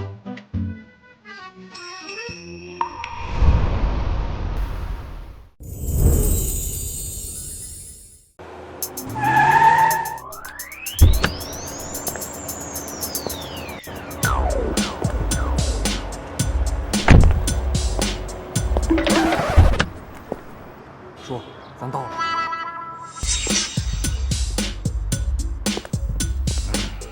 说，到。这里是私人场所，赶紧离开。我是来参加拍卖会的。来参加拍卖会，骑这个来？哼，离我住的酒店就100米，我骑这个很方便。是便宜还是买不起好的呀？这人谁？说，这就是骗了周福生那小子。啊，就是你个小杂种，骗了周福生，还从中穿倒，搞黄了我的分公司啊！你有哪根葱？哼，年轻人，嚣张啊！不嚣张能叫年轻人吗？赶紧滚蛋啊！别影响我们贵客进场。凭什么他们能进，我不能进？赶紧把这个垃圾扫走，真是耽误我时间。赶紧滚蛋！行啊。周福生，你这个会场很难进，1分钟之内，你马上出现在我面前。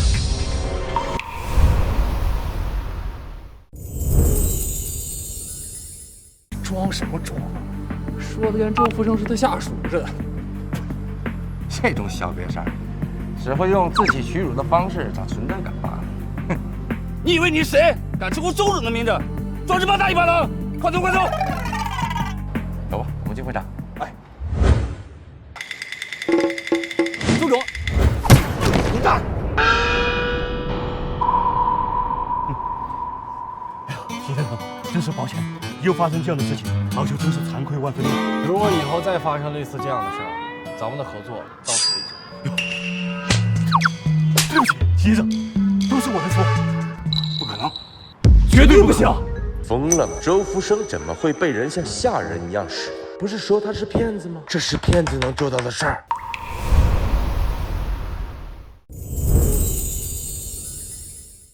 现在我能进去了吗？不好意思，是我有眼不识泰山。对不起，对不起啊，有用！还有警察干什么？啊！你们开除了！天哪！这样你还满意吗？很好。哎，人差不多到齐了，咱们进去吧，随时可以开始。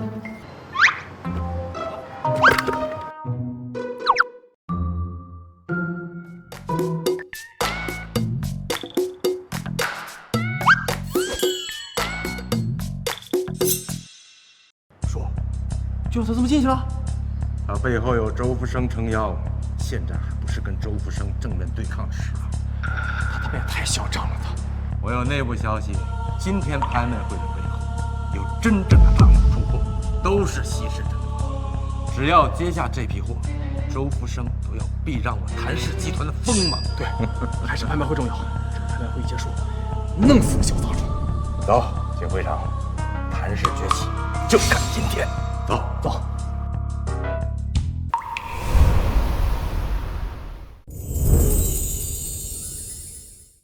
各位桌子上摆放的文件便是本次拍卖的物品清单，大家可以先行查看。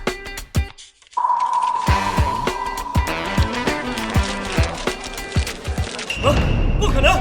怎么会有这么多？天哪！这来之前只听说有夜明珠、千年人参，还有鸡血石这些，可没人告诉我有这么多数量。这些数量，还是比各大公司的库存都要多。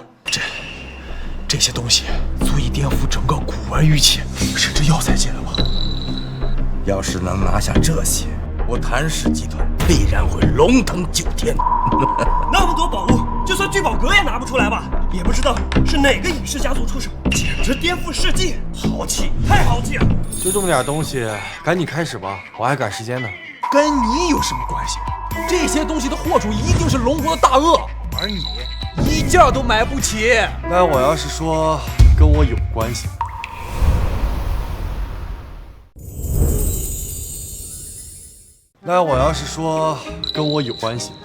今天的拍卖会史无前例，每一样都是至宝，只有真正有实力的人才能拥有它，而你不行。那我今天倒好好看看你有什么实力。这些可都是秦先生当大计一样的东西，真正的大佬果然低调。那现在拍卖正式开始，第一件拍品，千年人参一只。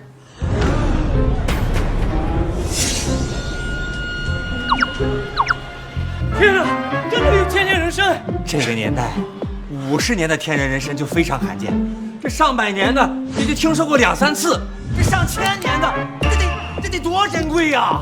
众所周知，现存年份最高的人参大概只有200、300年左右，而千年人参只有古籍中才有记载，这个世界上恐怕只有这一只了。千年人参起拍价2亿、3亿、3亿5千万、6亿、10亿、 10亿1次、10亿2次，成交！谭总大气。不瞒各位，我已将公司全部财产质押，手上有现金数百亿。今天拍卖的所有药材分类宝贝，我谭氏集团全包了。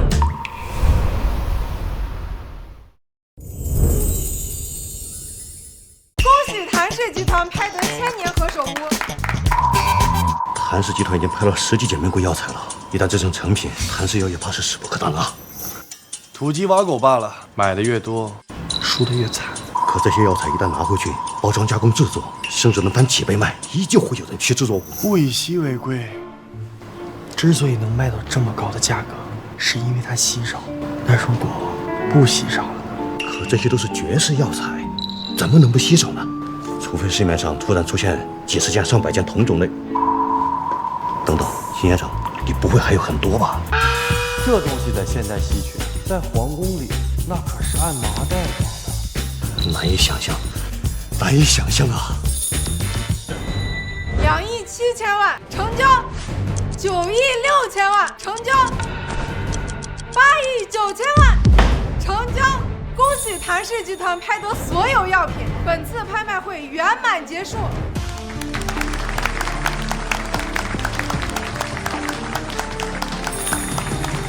发财了，发财了！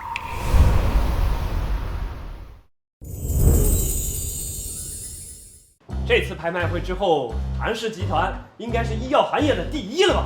都是各位老板抬举，没有跟谭某抢啊？谁能抢得过谭总啊？谭总这次出手得有400个亿吧？这已经是谭氏集团全部的市值了。谭总，好魄力啊！各位放心啊，待我谭氏集团崛起，我不会忘了你们的。那我就先祝谭氏集团成为龙国的第一医药集团。多谢，多谢。怎么钱还没赚到呢，就开始庆祝了？小子，我忍你很久了，你还真以为你配做我谭龙的对手？一开始在门口连屁都不敢放，现在怎么开始说话了？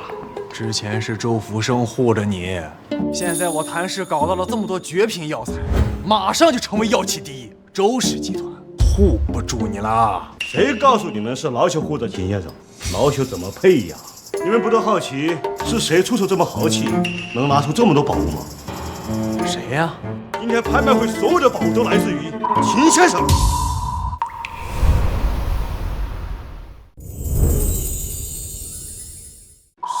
怎么可能？这次拍卖会成交额上千亿，怎么可能是他？怎么就不能是秦先生？这种事情，老朽为何要说谎？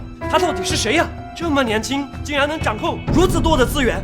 短短一场拍卖会就身价上千亿，还是现金。龙国如今已经没有几个比他有钱的吧？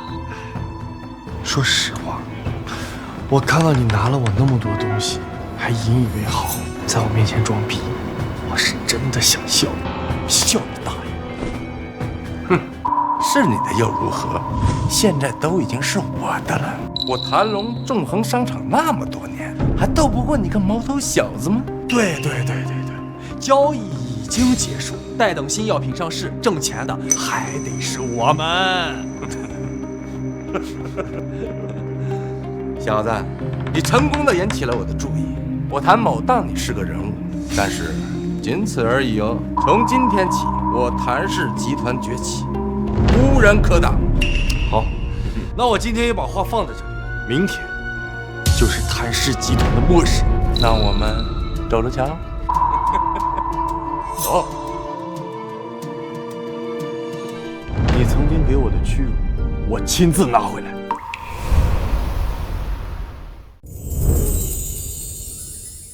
此次拍卖会一共获得拍卖金1687亿，其中珠宝大约600亿，古玩200亿，药材400亿，其他400亿就是现在谭氏集团应该欢声一片了。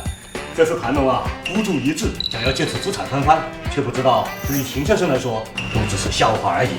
周老，帮我邀请龙国所有数得上的药企，今天我要让谭氏集团从这个世界上消失。说，只要这批药材一上市，那些有钱人不得和狗似的抢疯了？没钱人、穷人卖儿卖女、倾家荡产，他们也得买呀！他发财了，他们这回。这一切呀，都在我的预料之内。是，说都是说啊，说只要运营得当，这400亿最起码翻利，翻3番儿。秦云，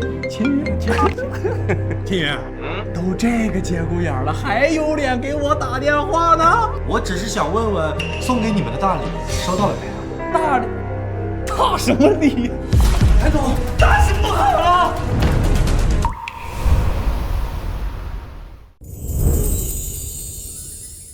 我们的股价崩盘了！什么？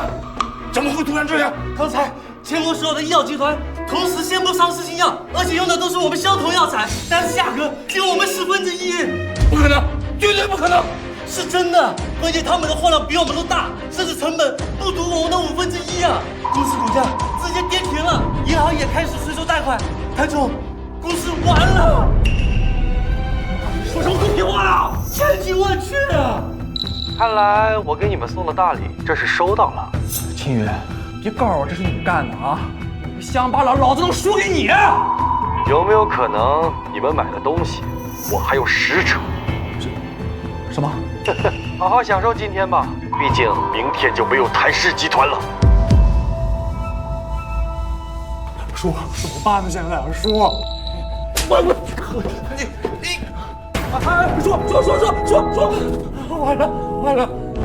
底完了！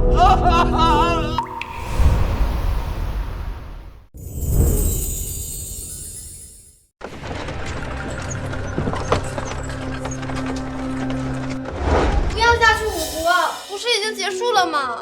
这已经尽力了。你看这满朝文武都在逼我们，这实在是保不了的。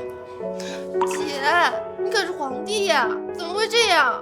皇帝又能有什么用？在这朝堂之上，这又能有多少话语权？就不能等他回来吗？他一定能帮大夏解决五国危机的。他不会回来了。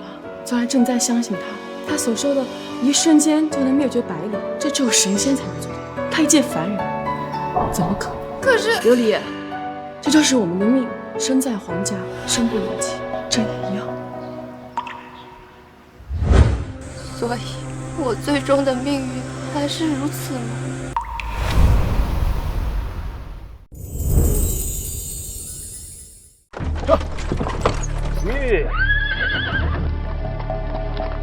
公主啊，我们马上就要离开京都了，你那废物驸马看来是回不来喽。他一定会回来的。和亲已成定局，你就认命吧，我的好妹妹。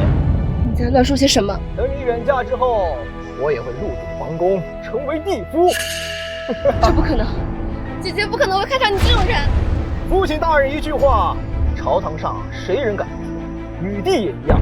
虽然说你远嫁了，但是想到有女帝在胯下承欢，也是一样啊。都已经走到这儿了，公主你就老实待在里面。这世界还没有人能改变这一切，这大夏是我王家的了。你喊破喉咙也没有用。什么情况？启禀大人，前方有人拦路。什么人？敢拦截和亲使团，我杀他全家！杀！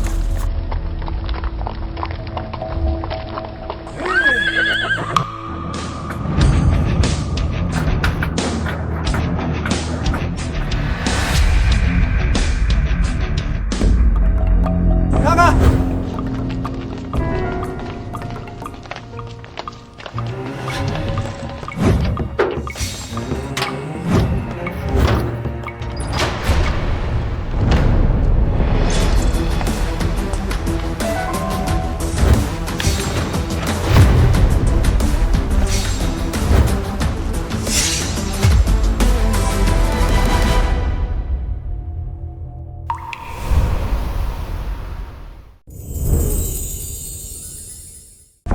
是你，你还敢回来？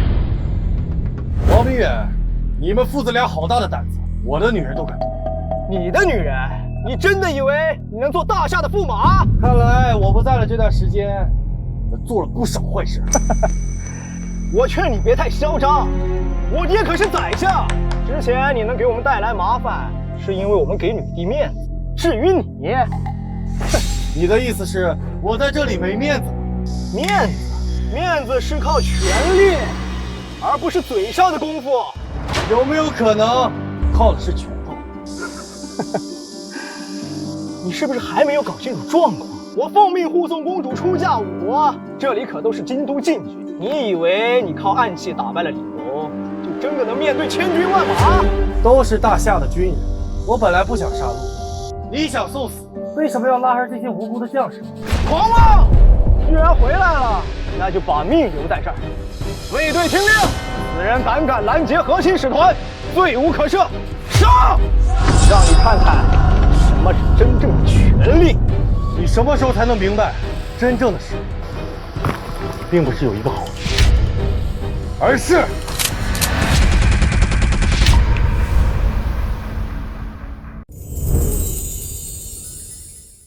还是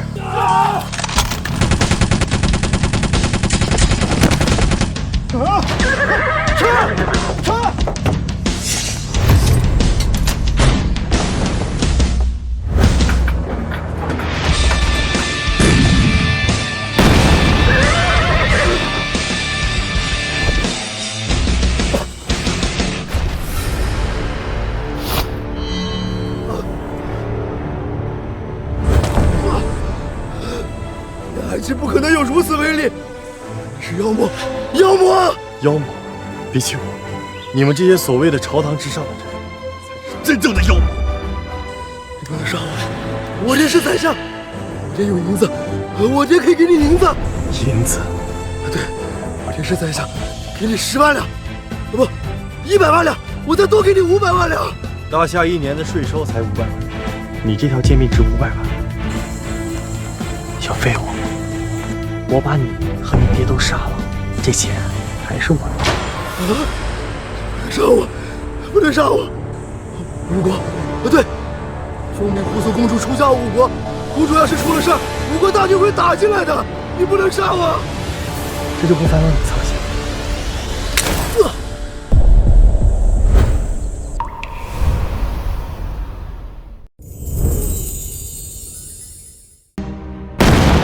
什么声音？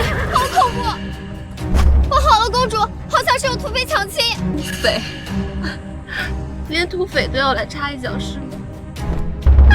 全死了，全死了！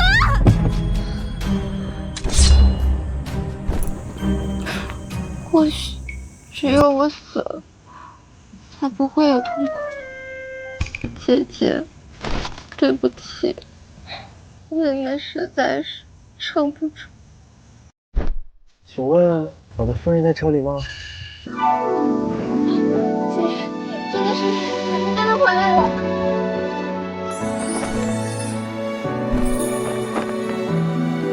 真的是你，真的是你。不要哭，我回来了。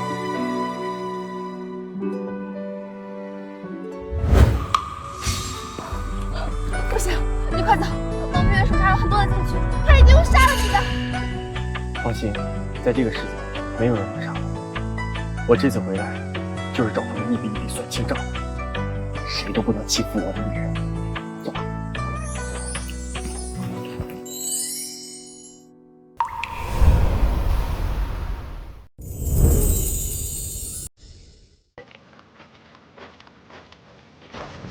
刘玲，这几天别先委屈你一下，在这个小屋住下，要不然我怕你现在回宫的话，那些畜生万一又搞些什么歪门邪道，带我回去解决宰相他们，你才回去住。嗯。比起公主，我更想当一个普通的农家女孩，不用参与那些国家大事，可以和喜欢的人幸福的生活在一起。我不想再为皇宫了。我是驸马，如果你不是公主的话，我还是你喜欢的人吗？自然是的。那既然我是你喜欢的人，你知道互相喜欢的人要做什么吗？啊，这可还是在院里呢。就回屋去。啊，不要！你放我下来，我今天不太方便。来日方长嘛，如果你实在想的话，小黄，你过来，今天就由你来伺候姑爷。啊！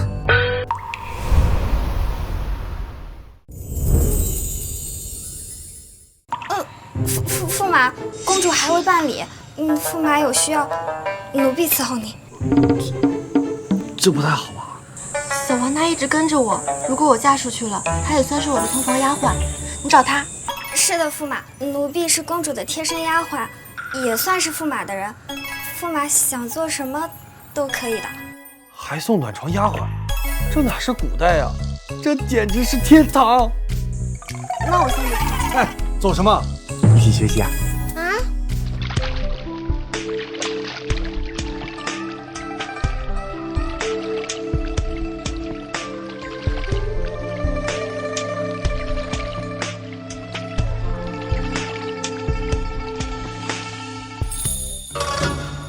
不是说了，正在泡澡的时候，不许人打扰吗？陛下，是我。什么？你竟然回来了！等等，这是朕的寝宫，你怎么在这？陛下难道忘了吗？你可是给了我一块金牌啊，我可以出入皇宫的各地。可是，朕现在……哎呀，这不重要，重要的是，陛下，幸不辱使命，已为大夏带来万世基业。即日起，大夏将开万世太平。什么？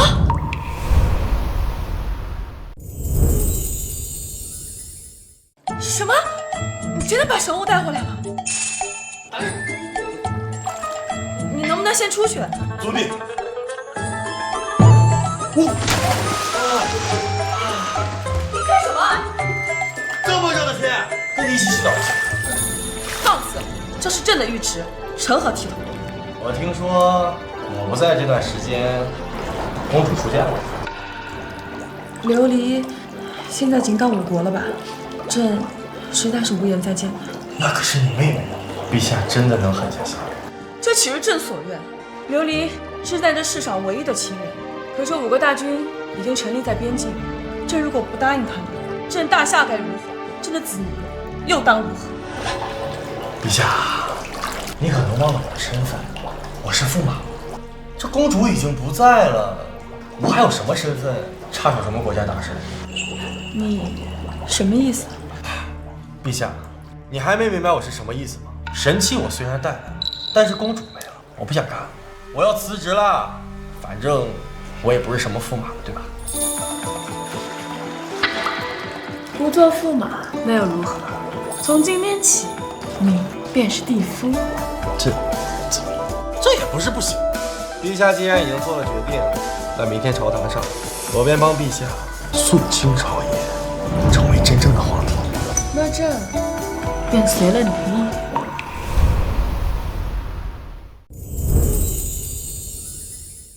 陛下，国大军已经陈列边境，剑拔弩张。不过，护送公主的使团已经出发，我们跟吴国沟通，只要公主抵达吴国，边境之险便可缓解。太后宰相神机妙算，早早与吴国沟通，这又是晚几日啊？吴国大军都要打进来了。宰相神机妙算，公主牺牲自己，换来短暂的和平，你却只字未提。话可不能这么说，要不是公主之前任性弄出个驸马来，早早的去和亲，不至于这么惊险。是啊，他驸马呢？他让吴国使团败兴而归，他倒是跑了，还说什么神器？驸马不是说要带着神器回来吗？如今3日之期已到，怎么也不见人呀？驸马也曾为国做那么多贡献，你们也装作不知道吗？驸马，恐怕他是回不来了吧？最终还是臣等替陛下分忧。要是他回来了呢？回来？他这辈子都回不来了。奉劝陛下，莫要期待。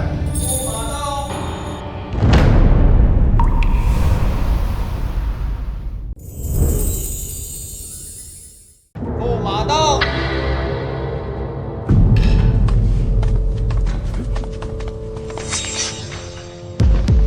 他怎么敢回来？宰相大人不是说他跑了吗？驸马个屁呀！公主都没了，哪来的驸马？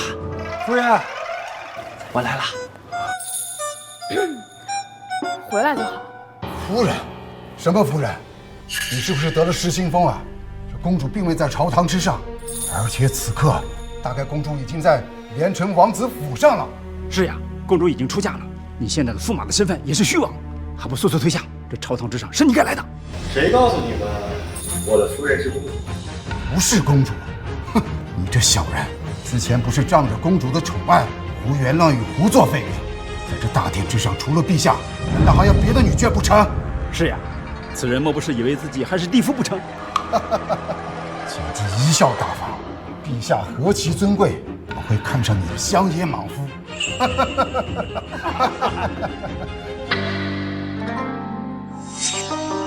陛下，您不会是真的吧？啊？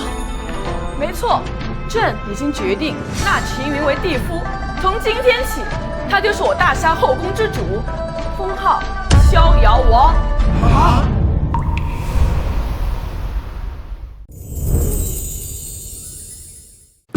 怎么，这要与谁结亲，还需要尔等的批准不成？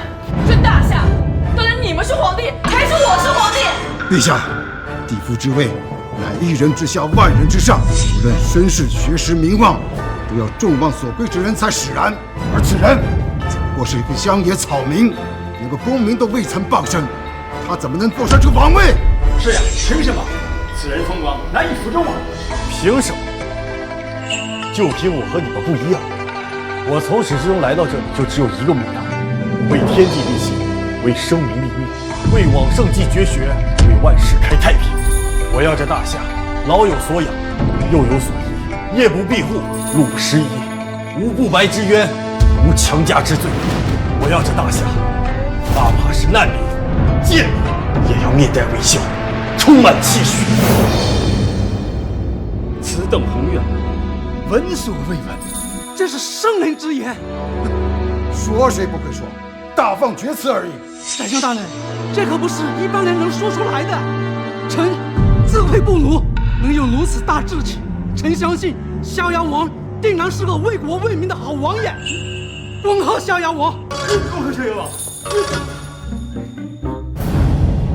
陛下，关于逍遥王一事，臣不同意。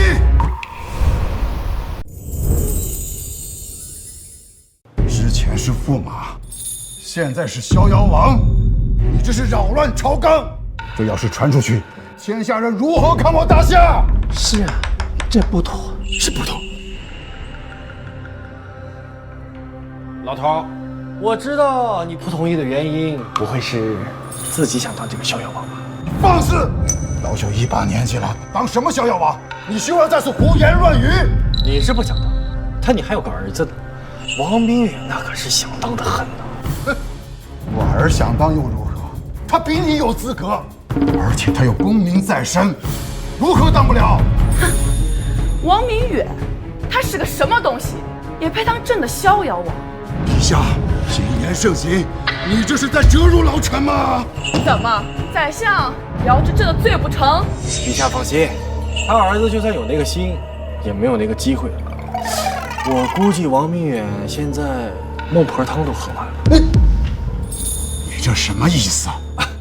不好意思啊，其实呢，我来这个京都的路上的时候，正好碰上了王明远的送亲使团，就顺手一不小心把他送去见阎王了。你杀了我儿子啊！你杀了我儿子！你告诉我不可能的！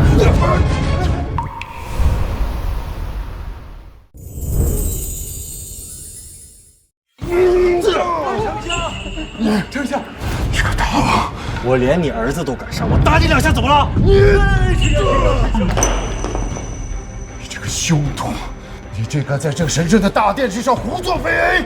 我大夏王爷！青云，你真的把王明远杀了？陛下，王明远这命太脆了，一下就死了。你放心，你儿子死的那是一点痛苦都没有。你这个凶徒！陛下，你就看着这个凶徒在大殿上羞辱老臣吗？哎，秦云，你这样是不对的，怎么能杀人呢？我大夏律法可不能这样。陛下说的对，所以呀，我这提前准备了200两银子，当做赔款喽。200两银子，你这是杀人！此人如果不以死谢罪，我大夏律法何在？纲常何在？臣告他死！王明远曾当街打死一个府邸，最后赔偿了100两的损失，而我今天打死王明远，也赔了100两，合情合理啊。那府丁只是一介奴仆，可我儿，我还是驸马，更是逍遥王。那王明远不就是皇室的奴仆了吗？100两够了。天理何在？这一位何时了？哦，这多出来的100两，自然是提前赔给我们的宰相大人。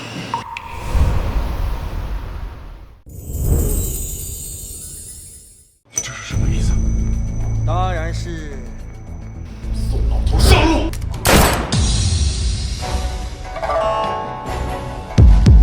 杀人了！大街上杀人，疯了，全疯了！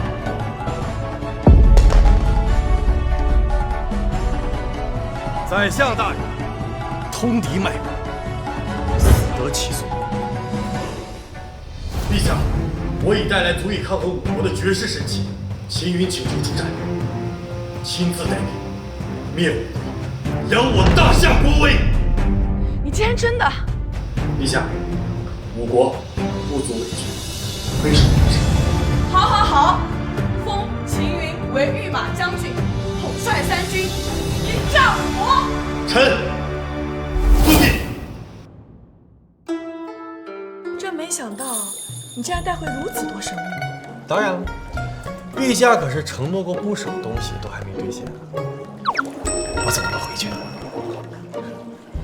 你帮朕除了宰相，夺回大权，现在要替大夏出征，朕都不知如何感谢你了。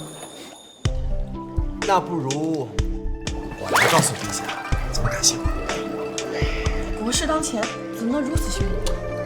陛下放心，我还年轻，而且有神器在身。从今以后，这世界上就只会有一个国家，那便是大夏。3日之后，便是我讨伐我国之时。现在，我应该和陛下先讨论一番战术才是。等等，王德远被你杀了，那公主岂不是早就……这件事儿不重要。